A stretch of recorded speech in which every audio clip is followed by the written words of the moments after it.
And to sharpen those skills, we have a speaker this morning.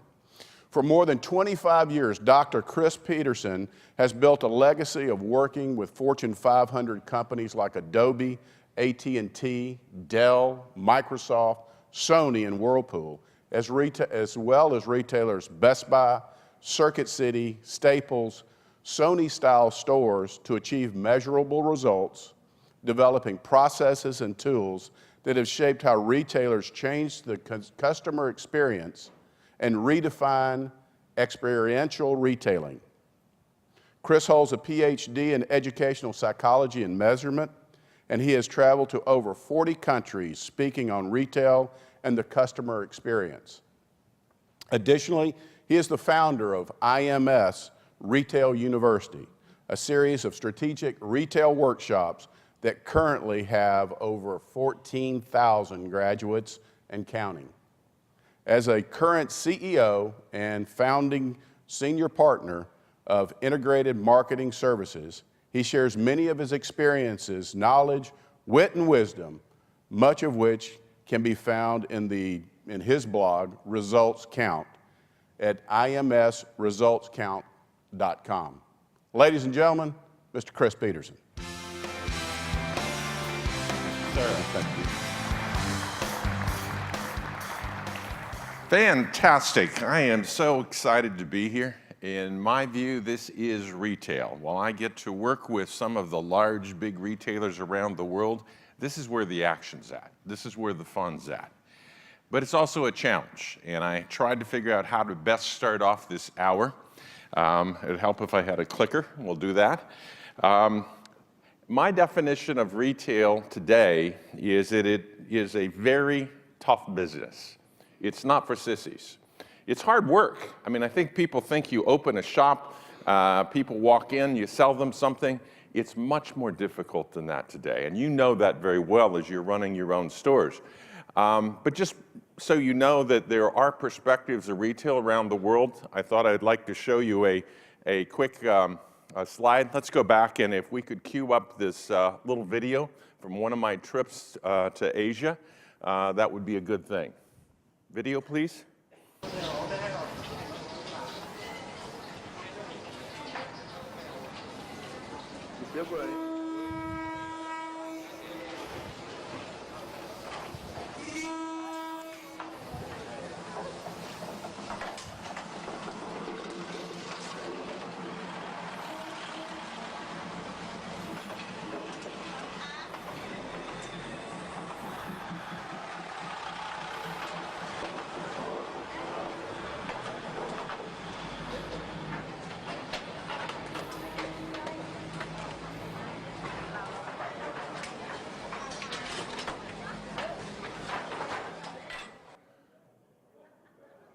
And you thought your stores were tough?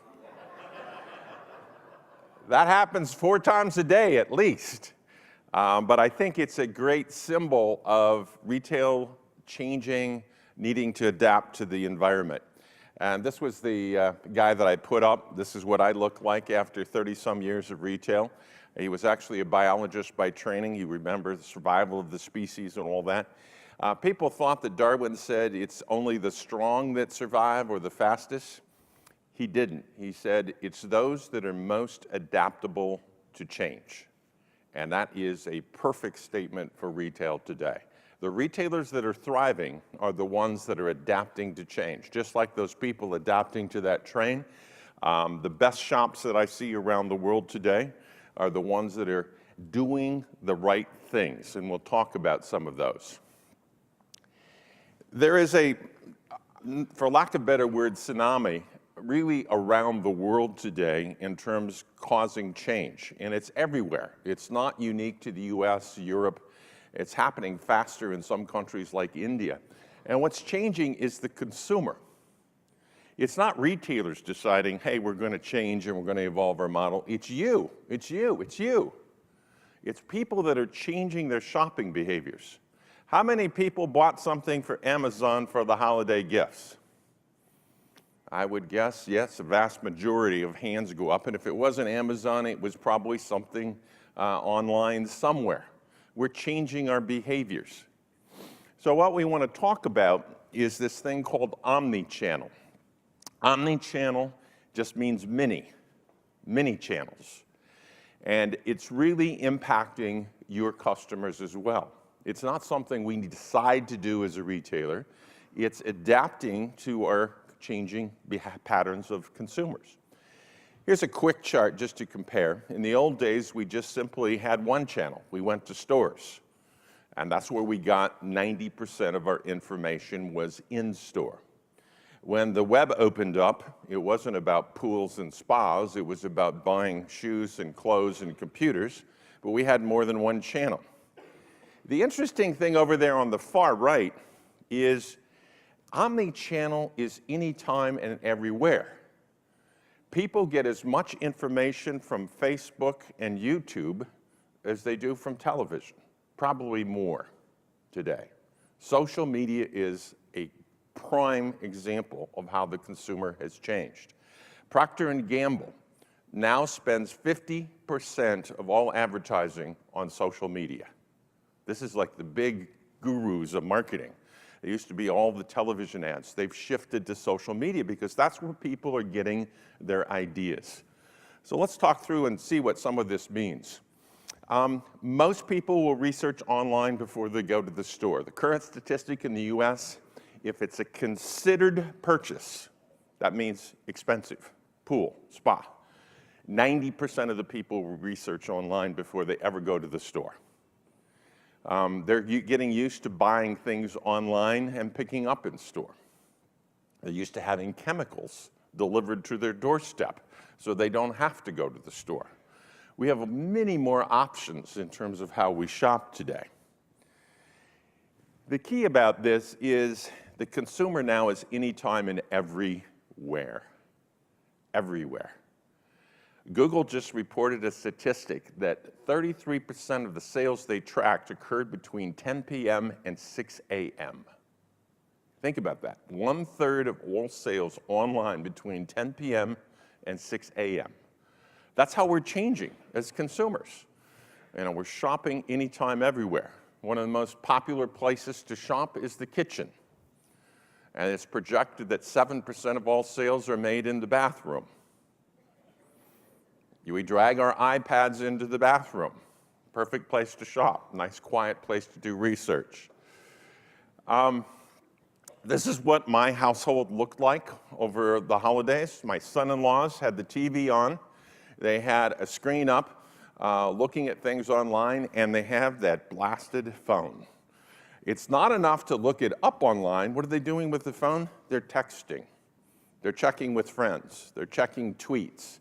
The consumer is really multi-channel, and what that means to us as retailers is they're highly informed or misinformed if they give bad information. They go to the big boxes. They can find spas on the big boxes. They come in predisposed, thinking about what they can get and what prices are. That's a different customer than we had 10 or 15 years ago.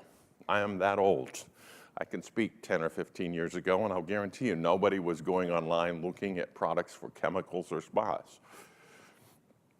There are two concepts being talked about a lot today in retail, and one of them is showrooming. People go into your store, and they look around, and they pull out this, and they say, just a minute, I'm going to answer this email, and they punch in, and they're looking up, what does your competitor have? What is the current price for this thing? They go to Price Grabber. That's showrooming.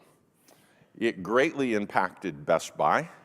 Best Buy tried shutting off all the cell services in their store. They tried to make it so you couldn't process barcodes and read them and go to Amazon. You can't stop consumers from looking. We're all curious. We think it's, our right that we can showroom. But what is more important to you is the thing on the left, web rooming. Web rooming means I'm in the web, I'm in my room, and I'm looking and I'm doing research, but I buy in store. And that's your customers. Now, what we've got to do is make that store experience so compelling that they don't feel the need to pull the phone out and go check other places. But this is actually good data for you. It says that the consumer is really going to research this, but they're coming to you because they want an expert. They want service. They want support. So that's a positive sign. Mobile me. Everybody has a smartphone these days. It looks like that lady is listening to her phone and shopping. I thought you'd be interested in seeing the evolution of what happens in retail around the world. Actually, she's shopping an entire store at the subway. This is in Seoul, South Korea. And if you ever go there, you will know that Koreans hate to go shopping because they have to do a subway ride to get to the stores, have to drag it home. You don't take things home in a car typically. So they put the whole store up in the subway. And Tesco, who owns this, went from nowhere in South Korea to number 2 by making it convenient to shop. Now, this is not pools and spas, but this is a sign of the times. They've actually now put these kiosks with the store right in the middle of the mall. How would you like to be in the mall and have somebody open up a store like this? What it does mean is that our consumers are getting a lot of information. If you go to many of the magazines, there's a QR code, and you can click on it with your phone and get information. You'll see information popping up on websites. The point of all of this is it can be mobile, it can be internet, but people are looking, they're shopping. This is the most important thing for you, the connected we. Social media is everywhere, and it's pervasive. It used to be, if you had a really good experience in a store, you'd tell a close friend or 2. And the theory was if you had a bad experience, you would tell 5 to 7 people. If somebody has a bad experience in your store today, how many people do they tell? Everybody they're friends with on Facebook. They are talking about you and everything going around them all the time. Facebook is taken over, or if it's not Facebook, it's WeChat, it's a number of things. People really see this as a source of information. In the middle somewhere, this is an important stat. Consumers believe their friends 14 times more than any ad they see. 14 times more. If they're going to buy a spa, they're going to check out who my friends have one. What do they think is good? Who's the good dealer? Who's the shop that I should go to? So Facebook has become pretty powerful. The reason I think it's really powerful is Walmart just opened a Facebook account for every one of their 4,000 stores in the US. And the store manager is in charge of the Facebook page for the store. That tells me something. They understand. Even the Walmart customer is changing.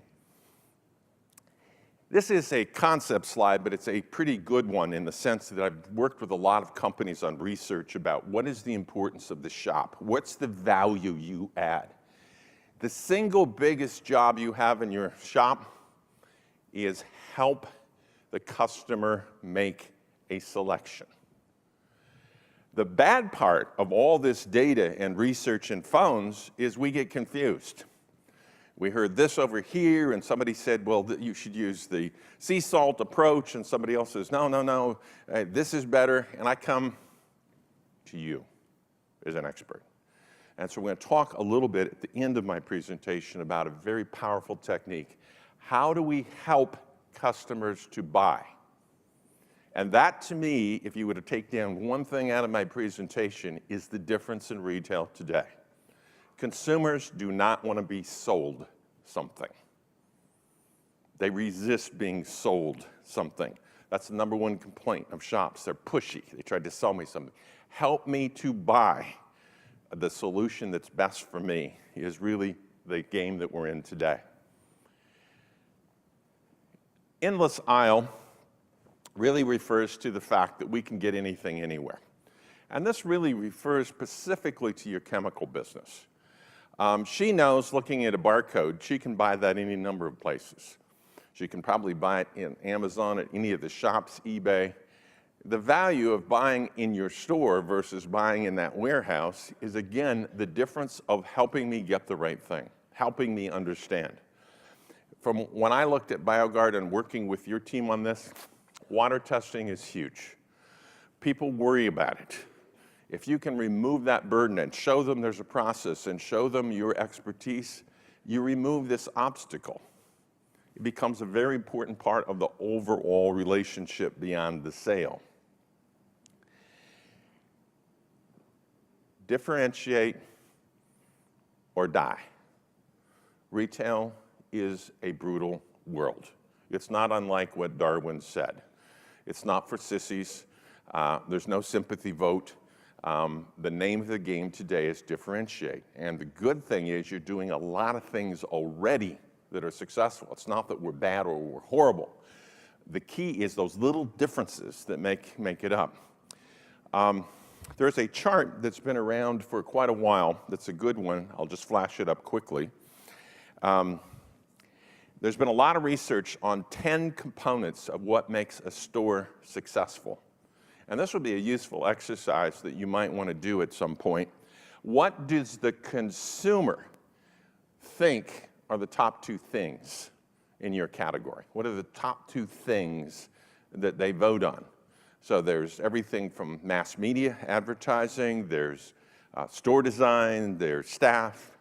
If you look at this chart, what is Walmart really good at? Price, because they always advertise that. What else? Location, they have 4,500 outlets and counting in the US. And they're also usually known for a big assortment.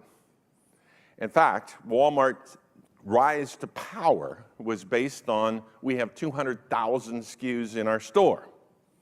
Now, what's changed that, Amazon has 5 million SKUs in their store. So Amazon is taking away some of the differentiation of Walmart stores because they have a bigger assortment. They're also eroding price. So you've got Amazon and Walmart competing on the same sort of dimensions, trying to differentiate. Where does Apple fit? What makes Apple so successful? Okay, you've got staff, you've got a very different kind of experience in the store. Steve Jobs didn't go study retail when he built the stores. He went and studied hotels. The Four Seasons was his model for how to build the store. Service. Apple is on the right. It's all about experience. My suggestion to you is you need to be on the right. That's where the customer experience lives. On the left is product, price, trying to hammer it out at the low end. That's not you. You're somewhere on the right. Now you got a lot of options over there. And we're going to talk about 3 of them. The staffing, the store kind of thing, and then the whole model of personalization. Let's check time here. There is a new acronym out in the literature. If you read, you'll see this thing called CX. Everybody's got to have an acronym. Most acronyms are 3 letters. This is the first one that I've seen that's 2. It stands for customer experience. So if you hear me say CX inadvertently, I'm talking about customer experience. One of the hottest topics in retail today. I get a chance to write my own blog every week on retail. I also am a guest blogger on several others. And you just see CX popping up.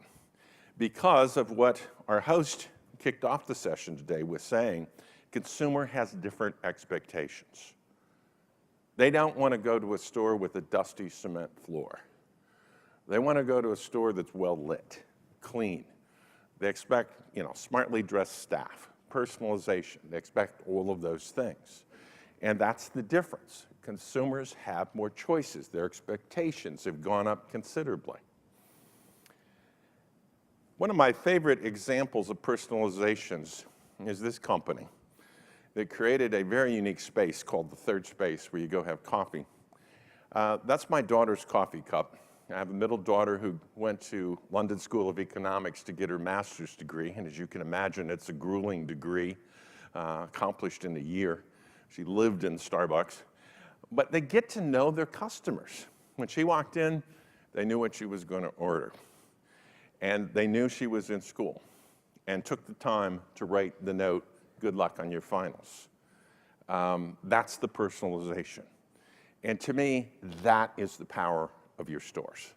That's why I would go to you. I don't know if anybody from Bonzel Pool is here from Lincoln, Nebraska. That's where I grew up. That's why I acquired my first pool, and thank God for Bonzel Pool because I had no idea how to take care of it. And they personalized the service. They took away the trauma. They made it easier to do. That's what we're talking about in terms of customer service. As someone said in the intro, I'm a psychologist by training, doing retail. That's a little bizarre. Twists and turns of fate. One of my first clients was AT&T, who tried to sell corded Princess phones in Sears. That shows you how old I am. I know what a corded phone is, and Sears was the #1 retailer in this country at one point in time. They're only hanging on barely. But what we found out in making a decision, whether it's about a phone or a pool, there's a rational side of the brain and there's an emotional side of the brain. The rational side says, I want to know about it. I want to know the features. I want to price compare. I want to do all of these things and lay out my ducks. Some people are more rational brain than others. But the beauty of what you sell is on the right side of the brain, the emotional. I am thinking about this wonderful experience I'm going to have after work, slipping into that spa, relaxing with a glass of wine. That's the emotional side of this. And that's why people need both. What do they get off the web? Rational. And by the way, they may know more about your products than you do. They've certainly probably compared more brands than you carry. They are much more rational, knowledge-loaded coming into your shop. Don't expect them to be naive. What they're looking for is your shop to deliver the emotional side. Make this experience come alive. I want to realize this pool, and I'm gathering my family there, and it's going to be a 4th of July picnic. That's the emotional side. That's the experience that they're looking for you to help create. I am also a businessman. And I've been teaching retail university for a long time, and I know to survive, you got to make money. And that's why I titled my blog, Results Count. I didn't make it to your event last night, but I'm guessing you had a lot of conversation. And as you have more drinks, the conversation gets deeper and richer, and everybody's entitled to an opinion. At the end of the day, we got to make money. This is the money slide. But I'm going to show you the model of retail and how it's shifted a little bit in terms of what's happening. So we'll start with the store. The store is the essence of retail, has been for a long time. It's not going away. It's not going away because people want the emotional, they want the personalization. There's 4 key drivers of what makes a store survive. The one on the upper left is conversion rate. We need to sell them something. That something doesn't always have to be the big ticket item. They need to have a relationship with us. We need to convert a sale in order to get something going. The profit often comes in the market basket. We're not just selling the pool or the spa, we're selling the cover. Hopefully we're selling all the chemicals and maintenance sorts of things that go with it. That's the ongoing stuff. My guess is from about, April, March to July, you don't have to worry about anything. Traffic is beating down your doors. You've got everybody in there. They're all hyped up about looking at pools and spas, and you're just trying to convert. The lower left becomes the sustainable part of retail. Customer sat. What was the experience like? Were you effective during that peak period? Did you present, something that looks beyond the product? That becomes the lifeblood of the repeat business. So those 4 things really become drivers of profitability.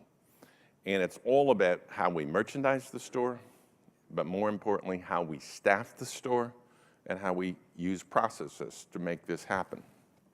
Now, you can do the math, but it's very interesting to look at any given store. What's the traffic going in the door and how many people bought something? I'll just give you a quick example of why this is so important. Best Buy. Anybody shop Best Buy? You know what the story is. In the old days, they had a ton of traffic because they were premier retailer in technology, and there was a thing called Movie Day. Every Tuesday, all the studios released the new movies. And if you think back, there was no Netflix, there was no streaming, Mom went to the store to get the hot movie on DVD and take it home. Tuesday was a built-in traffic day. What happened to movies? I don't know anybody buying DVDs in my family. What happened to music? Those are all traffic drivers that went away. So while Best Buy used to have a conversion rate somewhere around 25% of people walking in would buy something, and that was good enough, what happened was the traffic is dropping dramatically. Best Buy now needs a conversion rate of 33%. 33% of the people need to go in because they only get 3 trips a year. They used to get 11. So the conversion rate metric really makes a difference. These are things you should be looking at in your data. Your conversion rate is going to be very different from April to July versus end of summer through fall. 2 different conversion rate models.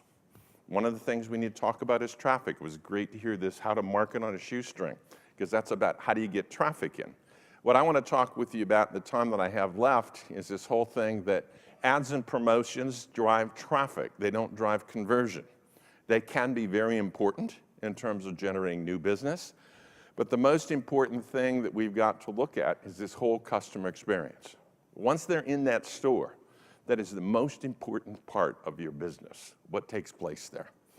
Now, the key thing is to get retention through the loyalty of coming back. And it may not be big ticket items, but the fact that they're coming back is not only a sale for you, they're talking about you. And that's the important word of mouth marketing that you cannot buy. Word of mouth on Facebook. Go to these guys, they know what they're doing. Go there, get your water tested. They absolutely will set you right. Don't make a mistake. Those are the kinds of word of mouth you want. There are some things you can do with that. Customer relationship management, CRM. Some of the best pool companies that I know of use constant contact. They use a mailing sort of thing to stay in touch with their best customers. Potentially make offers in terms of things that in the slow season get somebody to the store. The other key thing is a call center. What do you mean a call center? We don't have a phone center in our little stores. What do you mean call center? If I just spent $6,000 on a spa or $25,000 on a pool with you, will you call me to see how I like it in 60 days? And are we getting along okay? You know, this is what the car companies learned. If you want that customer for life, you call them after the sale and say, you're important to us. How's it going? Is there anything else we can do? So there are some things that can happen outside of the store that drive things through to the store. Well, what about this web? What about the store up here in the sky? There's conversion up there too. It takes place online. It is a very tough business. Any idea what Amazon has for a conversion rate on their website on a very best day? Of all the millions of people that go to Amazon, what % buy? Give me a guess. Somebody be bold. 5, 10, 1.5% conversion. And Amazon sets the bar. There are a few smaller websites up to 2%. It is a very tough business. I'm not saying don't go there. I'm just saying don't look for a panacea of opening a website. And by the way, you have to be very price competitive on the web, within about 3% of the top price or best price on the web. The key thing is not the web. The key thing is the experience. If you do anything, invest in social media. Because if they leave your store and they go to social media and you have a way to connect with them, that's something that you can leverage. Time flies when you're having fun. I was really pleased to be able to go out and do some shopping. I travel a lot around the country. I may have visited your store. I wanted to get an experience and see what it's like. I wanted to share with you some of the examples of the big guys and how they do it, and then give you a couple ideas on some things that you can improve on to make that little bit of difference. I'm an old guy. I can only remember 3 things. I think of retail as three things: the stage, the actors, and the script. If you think about any sort of an experience you've had in the theater, those three things are involved, and there's different levels of them. If you go to a Cirque du Soleil in Vegas and you see a production, it's all about the stage. I mean, the most elaborate sort of things imaginable, stuff going all over the place. You can't even watch it all.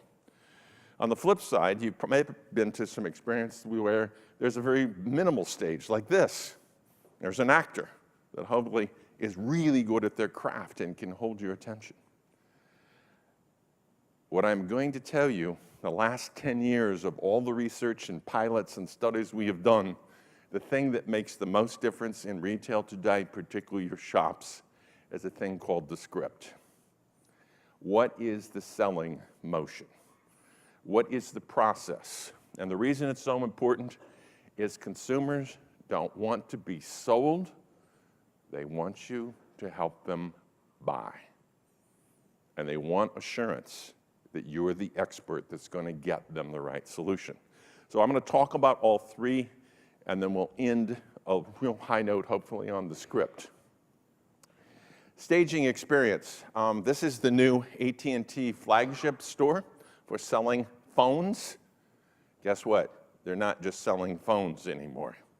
Why would there be an automobile in an AT&T phone store? They want you to connect AT&T with everything in your life.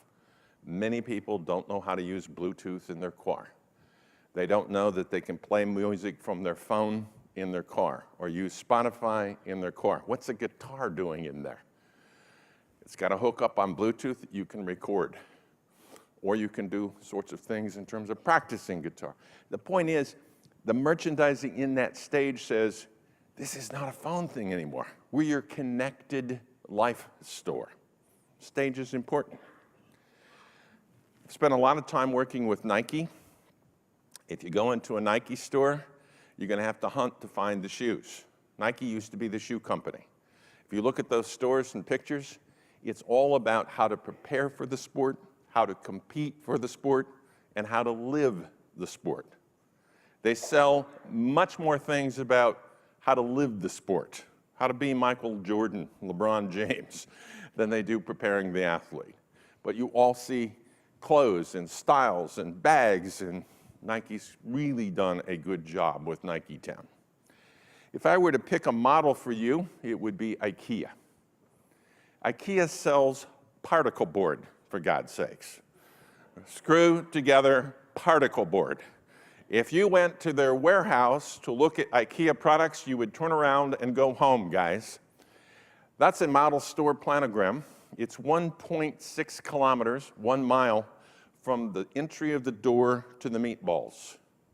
Why are there meatballs in an IKEA store? It's so the guy will go sit down and shut up, and the lady can walk through and see all of the merchandising.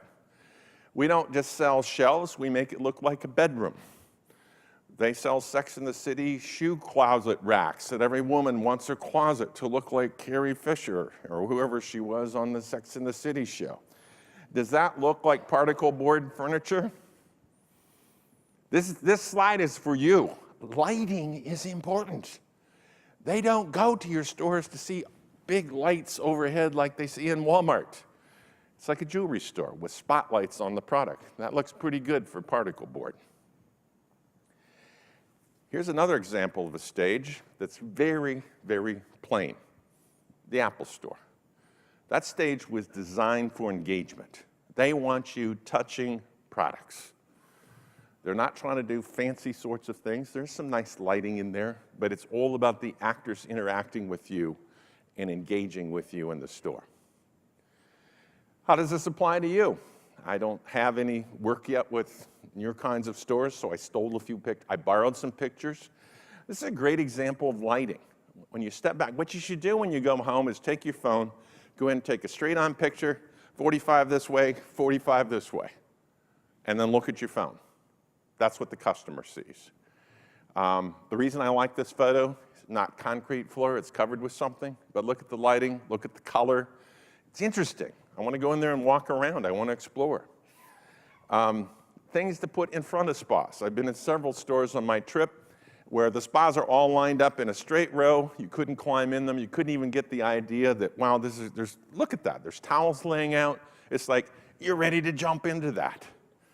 You know, some flowers in there, some canopies over the spas. Makes it interesting. Makes me think about what I can do. And there is a reason for merchandising cleanly. I thought BioGuard had some really good displays in terms of making it simple. The most overwhelming barrier for us mortal folks who've never owned a spa or pool is the chemicals. And if anything, BioGuard has got some great things. This is not a paid political announcement, but I love the sign over there that puts this into language I can understand. And that's why I'm going to come to your store, find out how to do this. Personalization. Remember, rational, emotional. Those pictures are the emotional side. Candles burning. This particular retailer over here had the waterfall on the side. It'd be even better if there was naturescape music playing in the background. They're visualizing what it's going to be like after you help them buy this solution. Your store has to start that process of visualization. It's all about me. And by the way, they're justifying this spa not on cost. This is a wellness thing. This is I'm going to reduce my stress thing. I mean, there are many reasons they're buying the spa beyond price. You got to help them discover it. You know, if you can get to showing this emotion, and you might not set up the showroom like this, cheap to print posters. Very cheap to print banner shots to set the mood. All right, let's talk about actors before I completely run out of time. Anybody know who this gentleman is? Hal Holbrook, thank you.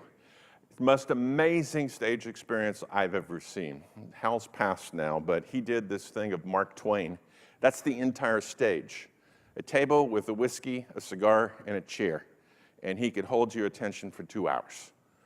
So it does say the stage is important, but the people that we have on that stage and how they respond to customers can really make the difference. In many cases, the actor trumps the stage, is more important than the stage. And you probably already know that I'm saying things that you know. It's the key, though, in terms of longevity of the future, because the customer coming in today is expecting a consultative sort of an experience. The world has shifted from tell to sell to show me how. Help me buy. The old model of training associates is we're going to train them on products. When somebody comes in, we're going to tell them about the spas. We're going to tell them about the chemicals. That doesn't work so well anymore. This is a shot of my work at Microsoft. It's not a very glamorous shot. It's a guy standing there in black. That associate outsells everybody in the store by at least 2 times. He's selling computers off a pallet. That's the most uncreative store imaginable, with things stacked on a pallet. So how in the heck does he sell twice as much as everybody else? His approach is different. He doesn't say, can I help you? Or how can I help you? He says, what can we go find to make you happy today? That's the way he starts his conversation. And he finds out who the computer's going to be for, and what will they be doing with it, and where will they go with it. And when you get done, you think, wow, this guy really knows how to help sort all of this out, and he can sell off a pallet. So this skill set becomes important. I don't know if you study Apple, and I would encourage you, not that they're the perfect end-all be-all, but they've really changed consumer expectations. They're a good model not for designing your stores, but a good model for thinking about how did they change the store experience. They have a process they call hiring for smiles. They say, we can't teach people how to smile. We can teach them product. We can't teach them how to smile. When they go hire, they hold a casting party in the Marriott. They invite 200 kids into the room, and they look for the kid that goes and meets everybody else.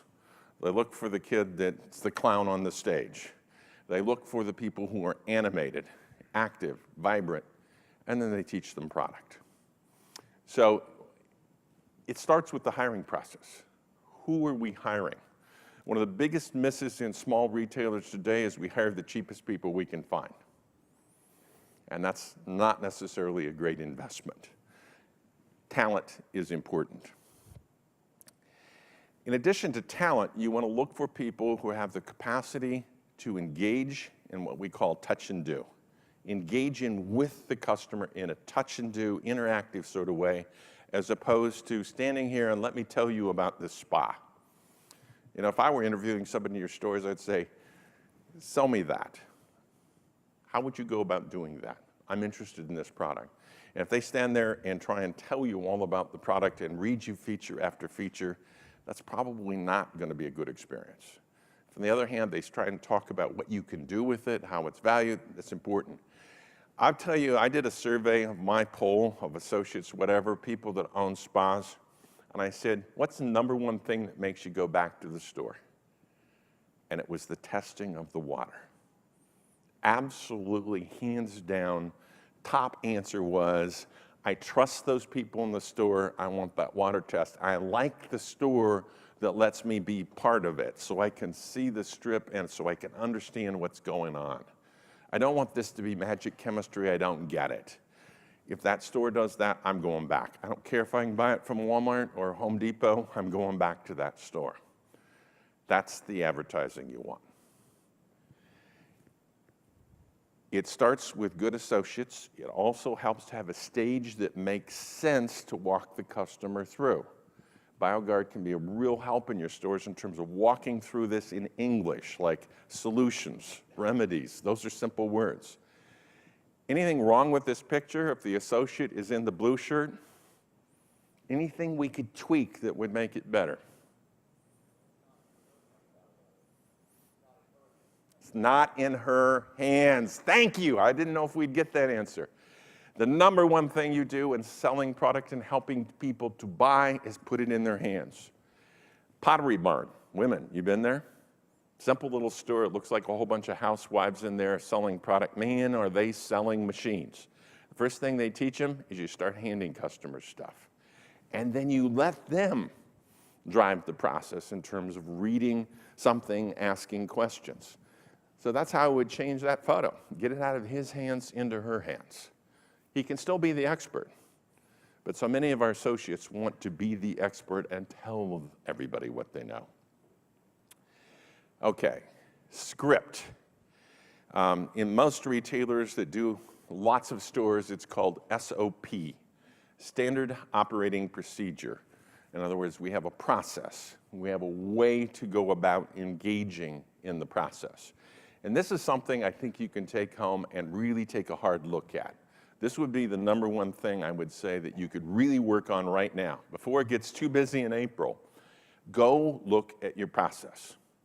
What happens the moment the consumer walks in that door, and how are they engaged? What's the process? What are the questions? So it's the secret sauce that makes you the money. The SOP is something your competitor can't copy. I mean, they can go in and take a picture of your store with their smartphone and see what you're doing, and you put in new lights and what. This is the hidden part. This is the part, though, that the customer feels. This is the important part. Anybody been to Build-A-Bear? They have a process that turns a $4.99 bear into $129. Don't ever take 10 kids there on a birthday party. And the interesting thing is they publish their process right in the store. Now, the stage is set too, because in the choose me phase, where are all the little bear skins at? Down here in little bins, so the little kids are going along and choosing their bear. I mean, the stage is perfect for this. And then they've got the hear me. You'll see a picture there of the kids recording. They love it. It's kid height. This is all about the kid. And the parents and grandparents are standing there, oh, isn't that cute? This is so great. Let's watch all this. Well, be careful after you get past name me. That's called dress me.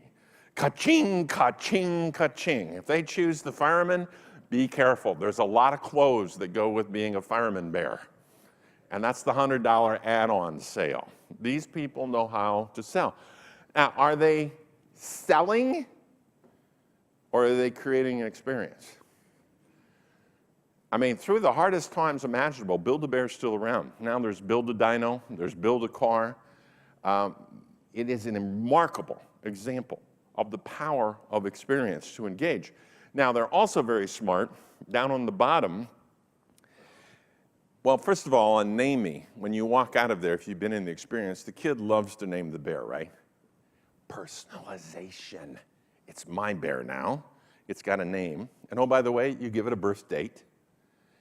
And mom goes in and registers and puts in her email address when we give the birth date. What happens when mom goes home from this experience? She gets an email, come join your bear in Berryville. They get an online experience. They got an app for that. The kid goes home and sees the bear in Berryville. It's naked. Well, we need clothes for that bear in Berryville. The ching just keeps going. But they found a way to engage the kid after the store. Guess what happens on birthday date a year from now? You're going to get an email. Your bear was born. Would love to have George back. We got a special. Why don't you come to the store? We can get a new set of clothes for George and get him a playmate. That's the CRM. You know, I work a lot in the computer industry. I show this to every small shop and to the Best Buys. How many computers have a birth date? How many Best Buys know that you bought a computer there and would call you up 30 days later, how's it going? A year later saying, hey, can we help update something? It's a natural traffic driver. Doesn't cost much to get name, phone number, email address. Good example of experience. This is from one of your publications. It's from the Swimming Pool Academy. I did a lot of reading before I came. I thought this was a fantastic statistic. It's the power of customer experience over the long term. A 5% increase in retention of your customers results in a 19.6% increase in sales.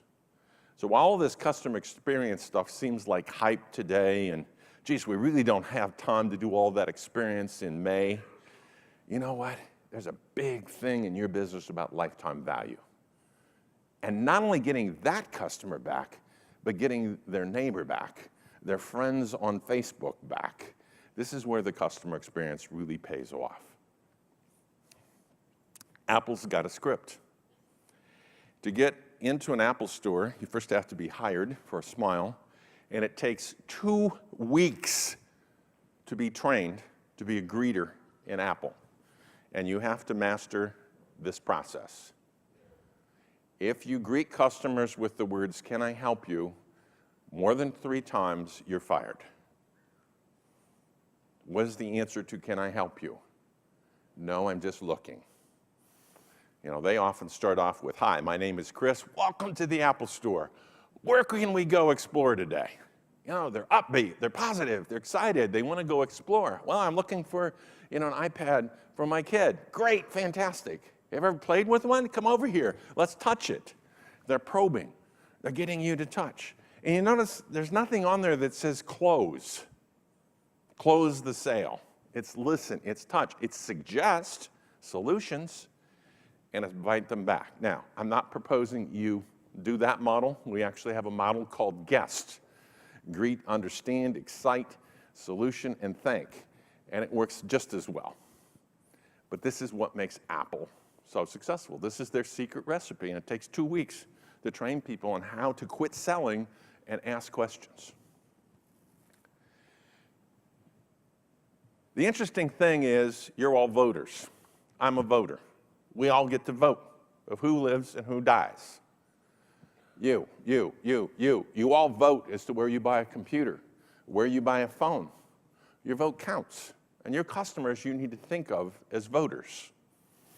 And they vote in terms of whether they buy from you today, and they vote on whether they're coming back.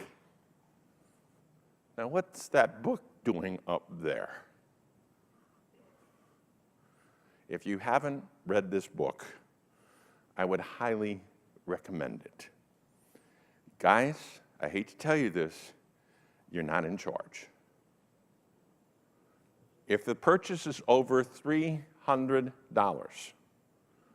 she votes whether she's there or not. The power of the purse. And many considered purchases, particularly for home purchases, the woman is incredibly important in the process. I live in the state of Nebraska. I've had the opportunity to work with an interesting retailer that only has 3 stores, Nebraska Furniture Mart. If you're ever in Omaha, Kansas City, or Plano, Texas, I highly recommend you go there. They're quite the experience. They're anywhere from 500,000 to 750,000 square feet. Humongous, humongous, everything for the home. People pack up the babies, they grab the old ladies, and everybody goes to the mart to shop. And you can buy the floor, you can literally buy the ceiling, the walls, the home theater, whatever. They pay people on commission on the sales force, so there's a lot of people make a full-time living that, a lot of male salesmen. And we were hired to go in because things were not going as well. Some of the conversion rate was slipping. One of the problems they have is they only have 3 stores. In Omaha, there are 6 Walmarts, 4 Best Buys, and Amazon. You know, even though you're big and successful, this changing customer changes habits in the store. And there are salespeople who are still telling and still showing the, hey, look at this 120 gigahertz thing, and this is 4K, and it's a smart TV, and you can hook up your internet. This is going to be great for football. Who are they talking to? The guy standing there. The guy wants backlit LED 4K curved screen. The salesperson wasn't even seeing the woman there. And you would watch these experiences, and the couple would walk away, not converted. And if you could overhear, you could hear the lady talking. She said, yeah, it's got 4K and 120 hertz. And she's saying, I don't like the shiny glass. It's not going to fit in my room. I don't like the color. There's a partner in the process. I got to tell you, this partner in the process is hugely important in your business. Power of social media. Pinterest. Anybody familiar with Pinterest? Raise your hand. Wow, guys, I'm impressed. Fantastic. Pinterest is fantasy football for women. Now, it's pretty powerful fantasy football if you know how to harvest it. Macy's department store has 4 million Pinterest followers. And based on what they're pinning and the trends, they are deciding how to merchandise their stores for the next season. They even have end caps coming out now on the aisles that are, this is what our Pinterest customers are saying is important. Where do you suppose all those ladies go get their ideas for spas and pools? I'm telling you, if they're on Pinterest, they've already got boards pinned. And it's not on the facts of, polymers or this or that. It's pictures of her imagining what it's going to be like with a pool or with a spa. So the power of the purse is a really important thing. What we ended up doing in the Nebraska Furniture Mart was saying, you can't talk to the guy. You have to talk to the couple or the woman. You can do 2 features on the product, but then you have to talk about how they're going to use this in their home and where it will be in the home. Conversion rate went up 7% in 2 weeks. There's another little interesting thing about the Furniture Mart. They have a Burger King inside of the store. Warren Buffett owns Coke, probably Burger King stock. Literally, full Burger King in the store. The couple can't decide. The salesperson walks them over and said, I'd like to buy you a Coke. Sit down. I've got a couple things you can look at, discuss it. If you still can't decide, fine. Here's my card. Love to have you come back. What do you suppose walking them over and letting them talk about it and giving them a couple key questions, what do you suppose that did to conversion rate?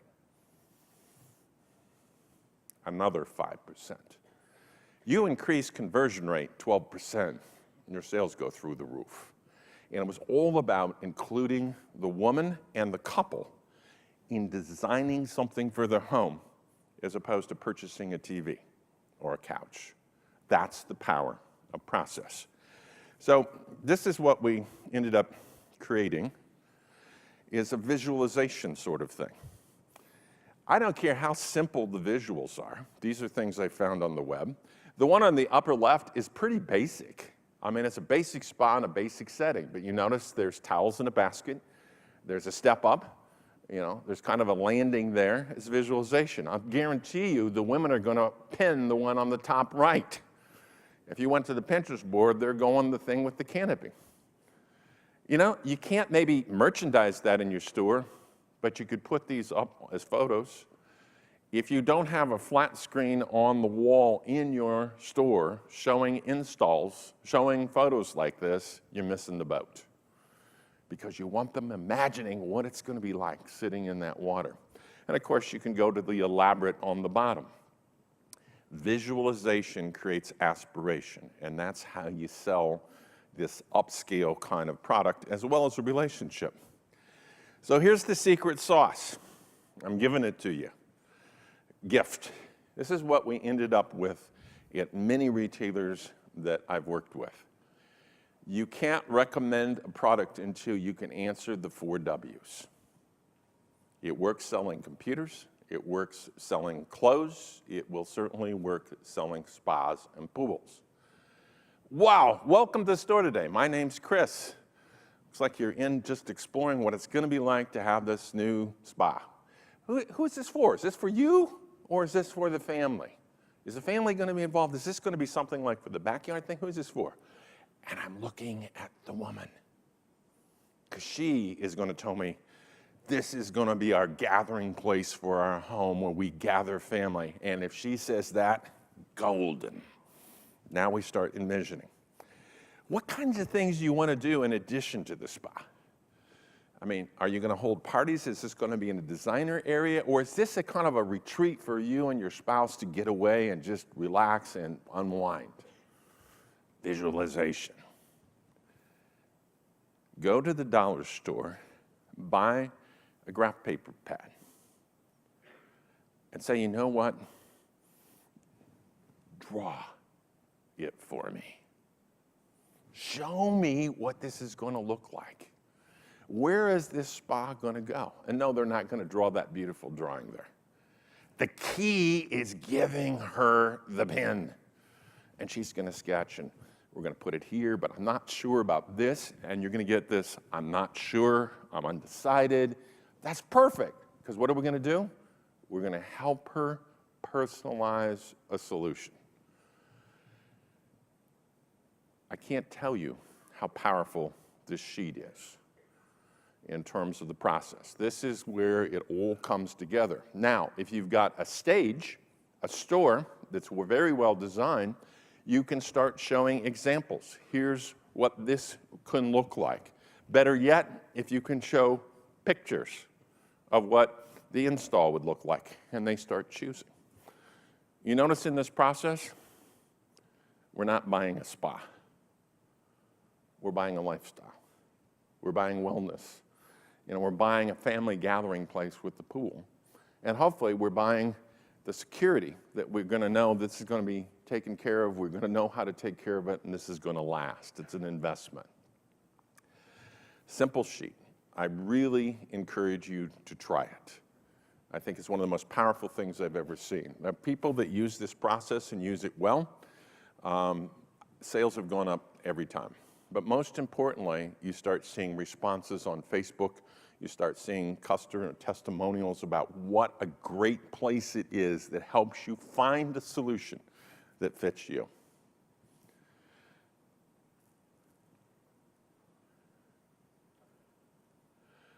She just recently passed away. I discovered these words while I was on my African safari. And I thought, this lady could be the prophet of retail. We only remember about 10% of what we hear, maybe about 20% of what we see, but we never forget how we felt. Actor, stage, script. what do your customers feel when they walk out of your shop?